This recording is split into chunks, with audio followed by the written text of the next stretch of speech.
Gold, trusted gold buyers. మీరు తాకట్టు పెట్టిన బంగారాన్ని విడిపించి ఈ రోజు ఉన్న మార్కెట్ ధరకు కొనబడను. నమస్తే, welcome to healthy conversations with IT media.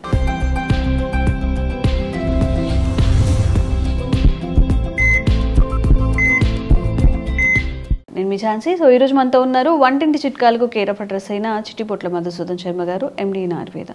మరి కంటి సమస్యల గురించి మనం మాట్లాడుకున్నట్లయితే ఇప్పుడు చాలా చిన్న ఏజ్లోనే ఐసైట్స్ వస్తున్నాయి. మరి దీనికి గల కారణం ఏంటి, తీసుకోవాల్సిన జాగ్రత్తలు మాట్లాడేద్దాము. నమస్తే సార్.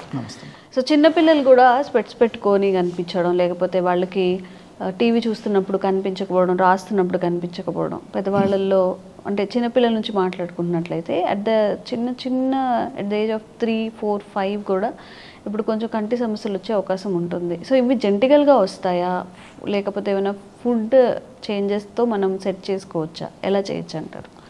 సో శరీరంలో మిగతా అవయవాలతో పాటు వచ్చేటువంటి జబ్బుల్లో కూడా కంటికి కూడా జబ్బులు వస్తుంటాయమ్మా. కానీ సర్వేంద్రియం నయనం ప్రధానం. అవును. సో అన్ని అవయవాల కంటే కూడా నయనం అంటే కన్ను చాలా ప్రధానమైందని చెప్పేసి పూర్వకాలం ఆనాడే మన పెద్దలు చెప్పడం జరిగిందమ్మా. సో కంటిని జాగ్రత్తగా కాపాడుకుంటున్నారని చెప్పేసి కళ్ళు బాగుంటేనే సమస్తమైన ప్రపంచాన్ని కూడా మనం చూడగలము. సో దేహధర్మాల రీత్యా, వయోధర్మాల రీత్యా సర్వసాధారణంగా ఒక వయస్సు వచ్చిన తర్వాత కంటికి సంబంధించినటువంటి సమస్యలు అంటే ఇప్పుడు ఏదో మోకాళ్ళ నొప్పులు వచ్చినట్లు, తర్వాత చెవులకు సంబంధించినటువంటి సమస్యలు, చెవుకు సంబంధించినట్టు వచ్చినట్లు, అదేవిధంగా మతిమరుకు సంబంధించినట్టు ఇలాంటి సమస్యలు వచ్చినట్లు కూడా కంటికి కూడా సమస్యలు రావడం అత్యంత సర్వసాధారణమా. సో కొంతమందికి ఏదో 60 సంవత్సరాలు దాటినటువంటి వాళ్ళు, 50 సంవత్సరాలు లేదు ఆ ఏజ్ వచ్చినటువంటి వాళ్ళకి వస్తే, కొంతమందికి 70-80 సంవత్సరాలు ఆ ప్రాంతము ఆ వయస్సు దాటినటువంటి వాళ్ళలో కూడా కంటికి సంబంధించినటువంటి సమస్యలు రావడం సర్వసాధారణం. కానీ దురదృష్టవశాత్తు ఈ మధ్యకాలంలో మరి తల్లిదండ్రుల యొక్క అవగాహన లోపం చేత, పిల్లలకి సరైనటువంటి మార్గదర్శకం చూపలేకపోవడం చేత, విపరీతమైన పోషకాహార లోపం చేత, junk food, fast food, bakery foods ఇలాంటి ఆహారం ఇవ్వడం చేత, కంటికి రెస్ట్ సరిగ్గా లేకపోవడం చేత, ఇలా వివిధ రకాల కారణం చేత చిన్న వయస్సులోనే కంటి జబ్బులు వస్తున్నాయమ్మా. మీరు గమనించండి, స్కూల్ గోయింగ్ చిల్డ్రన్ ఒక 100 మందిని గమనించినట్లయితే దాదాపు ఒక ఇంచుమించు 15-20 మందికి అద్దాలు, సో స్పెట్స్ ఉండేటువంటి పరిస్థితి ఏర్పడుతుంటుందమ్మా. సో ఇవన్నీ చెప్పేసరికి చాలా మందికి సందేహం వస్తుంటుంది, మరి డాక్టర్ గారు కూడా స్పెట్స్ వాడుతున్నారు కదా, డాక్టర్ గారు ఏదైనా మందు వాడుకొని ఆ సమస్య లేకుండా చేసుకోవచ్చు కదా అని చెప్పేసి కూడా కొంతమంది అంటుంటామా. సో నాకు ఈ నాలెడ్జ్ వచ్చేసరికి కాలం గడిచిపోయింది. సో ఇవన్నీ తెలుసుకునేసరికి నాకు దాదాపు 40-50 ఏళ్ళు వచ్చినాయమ్మా. సో దాదాపు అప్పటికి చత్వారం అని చెప్తుంటారమ్మా, అది కొంచెం మొదలు కావడం, తర్వాత సరైన వయస్సు వచ్చే కొద్ది కూడా ఇంతకుముందు చెప్పినట్టు దేహధర్మాల్లో భాగంగా ఇది వచ్చిందమ్మా. ముందు జాగ్రత్తలు తీసుకొని నాకు కూడా చిన్నప్పటి నుంచి వీటి మీద అవగాహన ఉంటే ఇంకో 10-15 సంవత్సరాల పాటు అద్దాలు లేకుండా గడపగలిగింది వాడినేమో.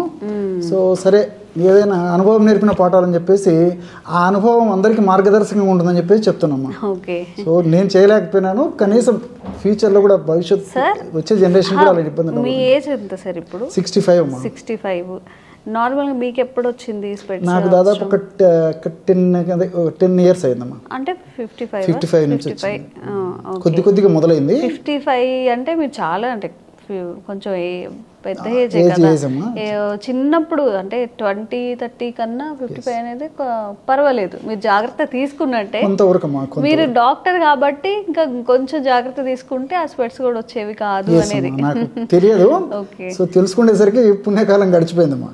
సో ఇప్పుడు కొంత డ్యామేజ్ అయిపోయి ఉంటుంది కాబట్టి దాన్ని పూర్తి స్థాయిలో తీసుకురావడం కూడా కష్టం. అసలు ఇప్పుడు కంటి ఆరోగ్యం బాగుండాలి అన్నప్పుడు చిన్నప్పటి నుంచి పిల్లలకి మనం తీసుకోవాల్సిన జాగ్రత్తలు ఎగ్జాక్ట్లీ అమ్మా. సో ముఖ్యంగా చిన్నపిల్లలకి పోషకాలు బాగా సమృద్ధిగా ఉన్నటువంటి ఆహారం ఇవ్వడం పిల్లలకు నేర్పించాలి. అంటే పోషకాలు ఉండేటువంటి ఆహారం అంటే బాగా ప్రోటీన్స్, అదేవిధంగా ఈ మైక్రోన్యూట్రియంట్స్, కొన్ని రకాలైనటువంటి విటమిన్స్, ఖనిజాలు ఇలాంటివి సంపూర్ణంగా ఉండే ఆహారం చిన్నపిల్లలకి ఇవ్వాలమ్మా. మెయిన్గా చేయాల్సింది అది.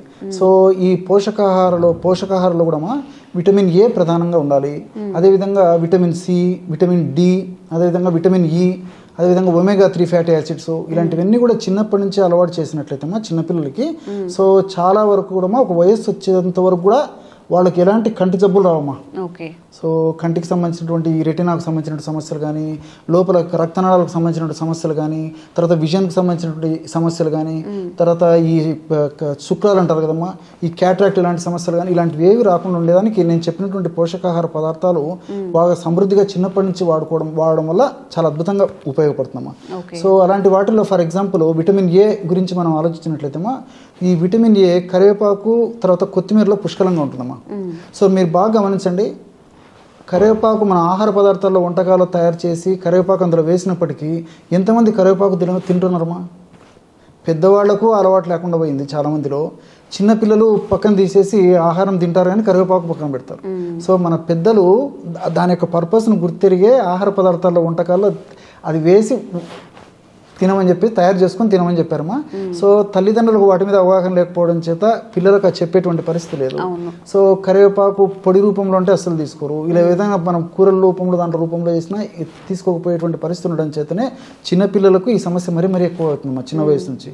అదేవిధంగా కొత్తిమీర కూడా చాలా అద్భుతంగా పనిచేస్తుంది. దీనితో ఆకుకూరల్లో కూడా మంచి విటమిన్స్ మినరల్స్ ఇవన్నీ ఉన్నాయమ్మా. ఫర్ ఎగ్జాంపుల్ ముఖ్యంగా అందరికీ అమ్మా, పిల్లల కంటే ఇప్పుడు అందరికీ కంటి సమస్యలు వస్తున్నాయి కాబట్టి అందరికి ఉపయోగపడేవి చెప్తుంటాను. సో పొన్నగంటి కూర అమ్మా. పొన్న అంటే బంగారం, గంటి అంటే కన్నం. సో కంటి సమస్యల్లో బంగారం లాగా పనిచేస్తుంది కాబట్టి దాన్ని పొన్నగంటి కూర అంటారమ్మా. చాలా మందికి తెలియదు.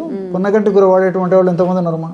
అది తెచ్చుకోవాలి, తుంచుకోవాలి, ఆకులు విడదీసుకోవాలి, తయారు చేసుకోవాలంటే మరి మహిళలకు ఓపికలు తగ్గిపోయాయి, తయారు చేసుకోవడానికి ఓపికలు తగ్గిపోయాయి. సో చేసి పెట్టేటువంటి పరిస్థితులు కూడా చాలా కుటుంబాలు లేకపోవడం చేతనే ఇలాంటి సమస్యలు వస్తున్నాయమ్మా. సో మెంతాకు కానీ, పున్నగంటాకు కానీ, తర్వాత ఈ తోటకూర కానీ, అదేవిధంగా కొత్తిమీర కానీ, కరివేపాకు కానీ, ఇలాంటివన్నీ ఆహార పదార్థాల్లో వంటకాల తయారీలో పుష్కలంగా వాడుకోవడం వల్ల చాలా అద్భుతమైన ఫలితాలు కలుగుతాయమ్మా. దీంతోపాటు విటమిన్ సి మనకు దేహంలో ఎక్కువ రోజు నిల్వ ఉండదమ్మా. ఏ రోజుకి ఆ రోజు అయిపోయి దాని పాత్ర. సో ప్రతిరోజు మన దేహానికి విటమిన్ సి అందిస్తుండాలి. సో విటమిన్ సి దేహానికి ప్రతిరోజు అందిస్తుండాలంటే కనీసము రోజు ఒక జామకాయను తింటా ఉండాలి. పుష్కలంగా విటమిన్ ఈ ఉంటుందమ్మా, విటమిన్ సి ఉంటుంది. సో లేకపోతే కనీసం ఒక నిమ్మరసం అన్న తీసుకుంటున్నాడమ్మా, లేకపోతే ఉసిరికతో తయారు చేసినటువంటి ఏదో ఒక పదార్థం అన్న తీసుకుంటున్నాడు. కంపల్సరీగా తీసుకోవాలమ్మా. చాలా మందికి తెలియదమ్మా. సో విటమిన్ సి వ్యాధి నిరోధక శక్తిని పెంపొందింపజేసేటువంటి వాటిలో అద్భుతంగా పనిచేస్తుంది. అంతేకాకుండా కంట్లో ఉన్నటువంటి కణాలు కణజాలాలు దెబ్బతినకుండా, అందులో కంట్లో ఇన్ఫర్మేషన్ అంటే వాపు ప్రక్రియ జరగకుండా, కంటికి సంబంధించినటువంటి అనారోగ్యాలు కలగకుండా ఉండేందుకు ఈ విటమిన్ సి చాలా అద్భుతంగా పనిచేస్తుందమ్మా.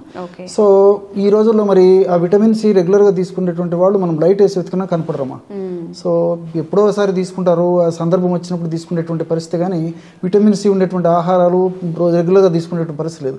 సో నేను చెప్పినట్టు కనీసం జామకాయ కానీ, లేకపోతే కొన్ని సిట్రస్ ఫ్రూట్స్ కానీ, లేకపోతే నేను చెప్పినట్లు ఈ ఉసిరిక కానీ ఏదో ఒక రూపంలో ఈ ఉసిరిక తీసుకోవడం మంచిదమ్మా. విటమిన్ సి ఉసిరిక కొంతమందికి తీసుకోలేకపోవచ్చు, కొంతమంది తీసుకోగలవచ్చు, ఎలాగైనా పర్లేదు విటమిన్ సి తీసుకోవాలి. అదేవిధంగా విటమిన్ డి కూడా కంటికి చాలా చాలా మంచిదమ్మా. సో విటమిన్ డి అనేసరికి నాటు ఆవు జున్ను పాలు అద్భుతంగా వారానికి ఒకసారిగిన వాళ్ళు తీసుకోగలిగితే చాలా అద్భుతంగా ఉంటుంది. పుట్టగొడుగులు కూడా బాగా పనిచేస్తాయి. ఈ రోజుల్లో నాటు ఆవు పాలు దుర్భరము, పుట్టగొడుగులు అనేసరికి ఎంత క్వాలిటీ పుట్టగొడుగులు మనకు దొరకవు. సో తప్పని పరిస్థితుల్లో మరి సూర్యరశ్మి యొక్క ప్రభావంకైనా మనం ఉండాలి, అంటే సూర్యకిరణాలు పడేటట్లు ఉండాలమ్మా. అది లేని పక్షంలో మరి సప్లిమెంట్స్ తీసుకోవడం మంచిది, ఏదో ఒక రూపంలో దాన్ని భర్తీ చేసుకోవడం మంచిది. కానీ డి విటమిన్ లోపం వల్ల కూడా వయస్సు వచ్చే కొద్దీ కంటి జబ్బులు వస్తుంటాయమ్మా. అదేవిధంగా ఈ విటమిన్ కూడా కంటికి చాలా మంచిదమ్మా. సో ఈ పిగ్మెంట్ లోపల కణాలు దెబ్బతినకుండా ఉండేందుకు, అదేవిధంగా రెటినా దెబ్బతినకుండా ఉండేందుకు, అదేవిధంగా రాడ్స్ అండ్ కోన్స్ అని చెప్పేసి ఉంటాయమ్మా మనకు దృష్టిని కలుగజేసేందుకు ఉపయోగపడేటువంటివన్నీ. సో ఇవన్నీ కూడా ఆరోగ్యంగా చైతన్యవంతంగా తమ పనులు తమ నిర్వర్తించేందుకు ఈ విటమిన్ కూడా చక్కగా ఉపయోగపడుతుంది. సో అదేవిధంగా ఒమేగా-3 ఫ్యాటీ యాసిడ్స్, ఈ ఒమేగా-3 ఫ్యాటీ యాసిడ్స్ కూడా కంటి జబ్బులు రాకుండా ఉండేందుకు యాంటీ ఆక్సిడెంట్గా పనిచేయడమే కాకుండా కంటిలో ఉన్నటువంటి అనారోగ్యాలను తొలగించేందుకు, వచ్చినటువంటి కంటి జబ్బులు త్వరగా తగ్గేందుకు కూడా ఒమేగా-3 ఫ్యాటీ యాసిడ్స్ ఉపయోగపడతాయమ్మా. ఈ ఒమేగా-3 ఫ్యాటీ యాసిడ్స్ అంటే వాల్నట్స్లో ఒమేగా-3 ఫ్యాటీ యాసిడ్స్ పుష్కలంగా ఉన్నాయి. అదేవిధంగా ఈ యొక్క ఫ్లాక్స్ సీడ్స్ అమ్మా, ఫ్లాక్స్ సీడ్స్ కూడా అవిసె గింజల్లో కూడా ఒమేగా-3 ఫ్యాటీ యాసిడ్స్ ఎక్కువగా ఉన్నాయి. సో ఇలాంటివి కూడా ఆహారంలో తరచుగా తీసుకోవడం వల్ల ఈ కంటి అనారోగ్య సమస్య నుంచి చాలా దూరంగా ఉండొచ్చు. ఓకే సార్, ఇప్పుడు నార్మల్గా మీరు చెప్పినవన్నీ కూడా డైలీ తినాలి అంటే కుదరకపోవచ్చు, కానీ ఏదన్నా రెమెడీ ఉందా డైలీ పిల్లలకి ఆహారంలో రెడీమేడ్గా చేసి పెట్టేది కానీ లేకపోతే టాబ్లెట్ రూపంలో కానీ అలాగా మంచి ఒక పౌడర్ చెప్తానమ్మా, టేస్టీగా ఉంటుంది, సువాసన భరితంగా ఉంటుంది. ఓకే. చిన్నపిల్లల నుంచి పెద్దల వరకు అందరూ వాడుకోవచ్చమ్మా. 100 grams బాదం పప్పులని వేయించేసి పౌడర్ తయారు చేయడమ్మా. 100 grams బాదం పప్పు పౌడర్లో 25 grams కరివేపాకు పొడి, 25 grams ఉసిరిక పొడి, 5 grams ఇలాచి పొడి. ఓకే. చాలా బాగుంటుందమ్మా. సో ఈ రేషియోలు అన్ని పదార్థాలు బాగా కలిపేసి గాజు సీసాలో నిల్వ ఉంచుకొని రోజు ఒక్కసారమ్మా జస్ట్ ఒక పావు టీ స్పూన్ నుంచి ఒక 1/2 టీ స్పూన్ వరకు వాటర్లో కానీ తేనెతో కానీ పాలతో కానీ ఎవరికి ఎలా వీలైతే అలాగా సో తీసుకోవడం వల్ల మరి చిన్నపిల్లల నుంచి పెద్దల వరకు అందరికీ ఉపయోగపడుతుందమ్మా. చిన్నపిల్లలు అయితే పావు టీ స్పూన్ సరిపోతుంది. 15 సంవత్సరాలు 20 సంవత్సరాలు దాటినటువంటి వాళ్ళైతే రెగ్యులర్గా 1/2 టీ స్పూన్ వాళ్ళ డైలీ యాక్టివిటీస్లో రోజు తీసుకునే ఆహార పదార్థాలు, రోజు తీసుకునే ఆహార భాగంలో దినచర్యలో భాగంగా రోజు దీన్ని తీసుకోవడం వల్ల కంటి జబ్బుల నుంచి చాలా సులువుగా బయటపడవచ్చు. అవి రాకుండా కూడా కంట్రోల్ చేసుకోవచ్చు. Okay, thank you so much. And for more videos, please subscribe to iDream. Please subscribe to iDream. Please subscribe iDream. And please subscribe to iDream. For more videos, subscribe to iDream. please like, share and subscribe to the channel. Congratulations, iDream. Subscribe to iDream. Subscribe to iDream. So subscribe to iDream Media. iDream ki iDream team andarki huge congratulations. Please subscribe iDream Media. Please subscribe to iDream. Subscribe iDream. Please subscribe to iDream. iDream అంటే నా కళల channel subscribe చేసుకున్నారు, నోరు తిరుగుతలేదు, మీరైతే గంట గుర్తు కొట్టండి. For more such videos, please subscribe to iDream. Subscribe to iDream. Please subscribe to iDream. Please subscribe iDream Media. Please do subscribe to iDream. Please subscribe to iDream Media. For best entertainment and information, please subscribe iDream. And don't forget to subscribe to iDream.